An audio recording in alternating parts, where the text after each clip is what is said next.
I will show you optimized settings to increase Assassin's Creed Black Flag Resynced's performance by around 120%.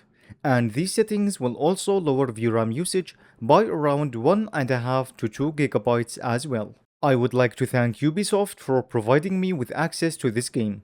Black Flag Resynced offers a lot of graphics options to tweak, and each one actually makes a meaningful difference.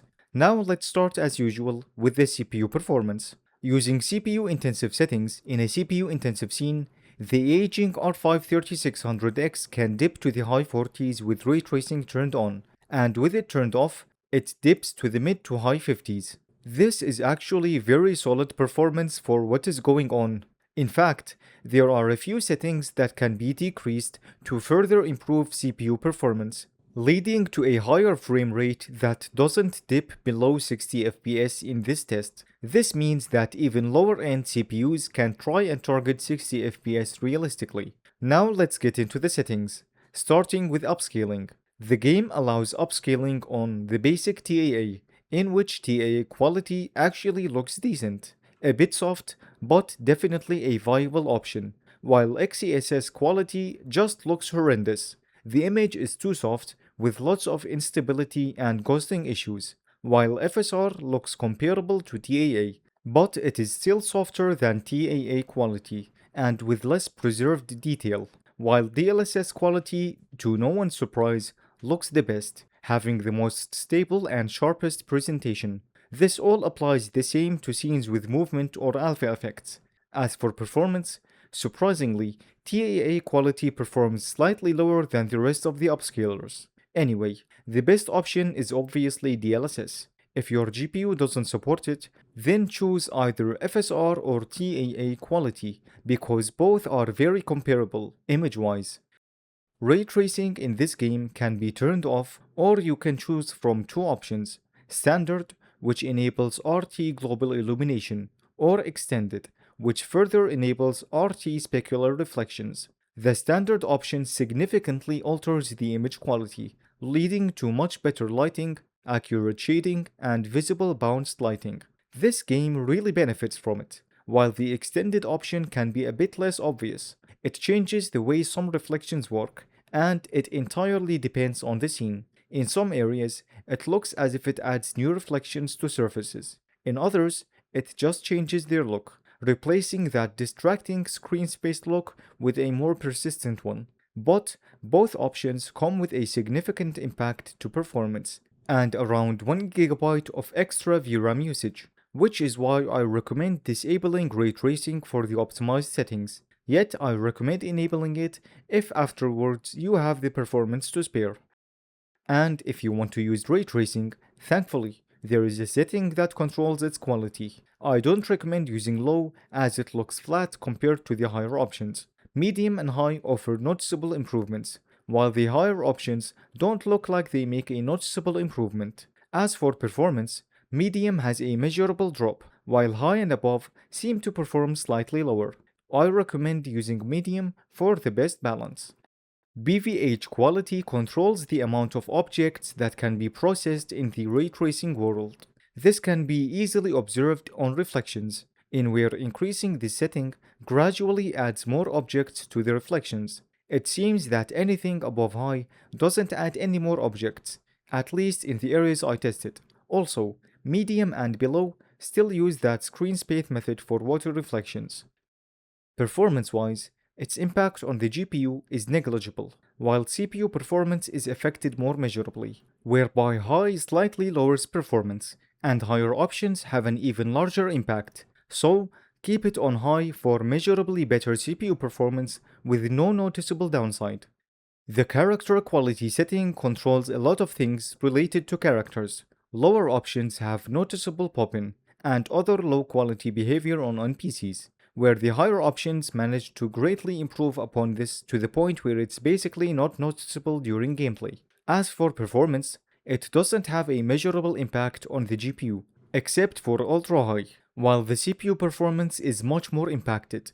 There is a gradual impact with each option, while ultra-high drops performance significantly over high, around 8%. It looks like high offers a good balance.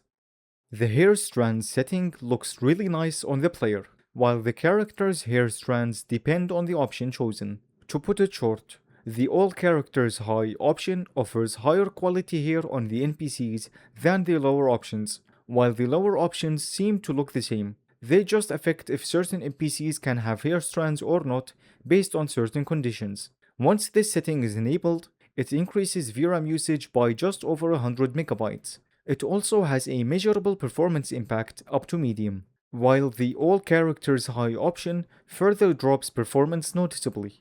I recommend using the all characters medium option for the best balance. The post effect setting seems to elude me, as I tested many areas and cutscenes, yet I still wasn't able to tell any difference in terms of performance or image quality. The settings image shows that it is supposed to control depth of field quality and lens flare. Anyway, keep it on high. The particles quality setting controls a few different things, such as the smoke bomb effect. There is a noticeable visual difference on ultra high, yet performance remains the same here. It also controls the amount of rain particles, and again, performance remains unchanged or within the margin of error. It also controls the amount of environmental particles like wind debris such as leaves and dust particles, which actually add a lot to the atmosphere. In this scene is where I was able to find a measurable performance difference, where it is still negligible. Therefore, I recommend using very high just to be safe. Water quality improves gradually with each option, up until very high, which is very hard to tell the difference over high. When using medium and above, foam simulation is enabled, which looks really nice. Performance-wise, the impact is negligible up to medium, while high further drops performance measurably, which is why I recommend using medium for the best balance. And if you have some performance to spare, use high. Texture resolution quality is straightforward. Each option gradually improves texture resolution and increases VRAM consumption as well. Anything below very high has noticeable low resolution textures on certain meshes. As for VRAM consumption, there is a gradual and small increase with each option up to high, while very high has a significant jump in VRAM usage of around 1.2 GB over high. For the loading distance setting, I recommend avoiding going below high, as lower options have noticeable low quality meshes near the camera. Only on high does it start to look acceptable. Very high offers a decent step up in image quality, while ultra high is a bit overkill, as it is hard to notice the improvement. As for performance, the impact is negligible up to medium, while high has a small impact. Very high and ultra high have a further small impact over high. Looking at the CPU performance, we can see that ultra high has around an 8% performance drop over very high. So, my recommendation is to use high for the best balance. The geometry quality setting controls the draw distance of certain things. It also seems to control foliage density. In this scene, each option seems to gradually and subtly improve the draw distance of certain meshes and foliage density.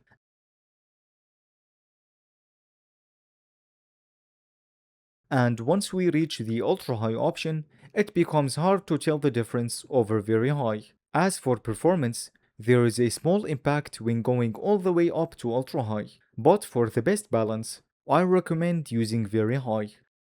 MicroPolygon in this game is similar to Nanite in Unreal Engine. The lower options use low quality meshes for both near and distant objects. This setting also controls the camera pop-in that you might have noticed if you are using anything below very high on this setting. Low and medium have very noticeable pop-in, which is why I recommend completely avoiding them at all costs. High offers a small improvement, which reduces the delay of the pop-in, but it is still noticeable, while very high basically completely eliminates the camera pop-in. As for performance, there is a very small impact, but it mainly affects VRAM consumption. Keep this setting as high as your GPU's VRAM allows. The screen space effects setting seems to control two things: screen space reflections and ambient occlusion. As for screen space reflections, it is enabled once you go to very low. Anything higher doesn't seem to affect its quality. As for ambient occlusion, It looks noticeably better when going from very low to low, while the improvements, if there are any, over low are very hard to notice. Looking at the performance, I found that up to medium, the impact is mostly the same, while high can sometimes perform slightly worse than medium, which is why I recommend using medium for the best balance. Light source quality mainly affects two things. First is the amount of lights that are visible in a scene at once, which I was not able to find any difference during my testing. Secondly, it affects whether or not certain lights can cast shadows, and their shadow quality. While shadow casting lights are a nice visual treat, they do come at a noticeable performance cost, which is why I recommend using medium for the best balance, and only use higher options if you have some performance to spare. The shadow quality in this game is absolutely atrocious on the lower options, as they suffer from a lot of flickering and stability issues. Only around medium and high does it start looking acceptable, while very high and ultra seem to look very different from the lower options. It seems that the lower options use a classic shadow cascade filtering method, which has a very noticeable cutoff point near the camera, while very high and ultra high seem to not use this method, and they also seem to use soft shadows. So how do all of these options perform?